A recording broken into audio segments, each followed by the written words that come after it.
Prema pravomoćnoj presudi iz 1992. godine Slobodan Jurišić kažnjen je s 20 godina zatvora jer je 2. srpnja 1991. u Vukovaru izvan ratnih operacija počinio umorstvo nad dvojicom pripadnika ZNG-a.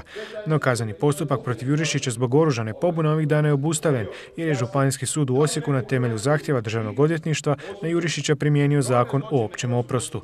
Predsjednik HSP-a Danijel Srb upozorio je kako ovo nije prva takva odluka kojom se oslobađaju ubojice i ratni zločinci. Preko ovog preći nećemo. Ako treba prosvjedi. 20.000 ljudi, 20.000 ljudi. Ali nećemo preći preko ovoga.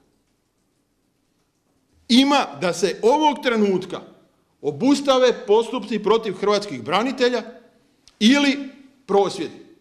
Ne može se na jedan način postupati prema hrvatskim braniteljima, a na drugi prema zločincima. Srbija kazuje kako će ovo pitanje pokrenuti i na sjednici predsjedništva Saveza za Hrvatsku, gdje će tražiti da se zauzme čvrst stav te da se uputi poziv državnim tijelima i tijelima pravosuđa da djeluju na načelima pravde i jednakosti.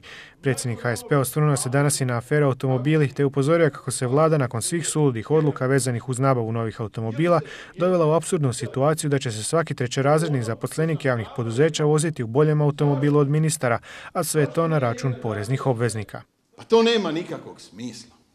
Ne da su direktori, predsjednici uprava velikih državnih firmi koji bi morali biti po rangu ispod ministara, sada u neusporedivo boljim automobilima od ministara, nego su i njihovi, ne drugorazredni, nego trećerazredni dužnosnici u boljim automobilima od ministara.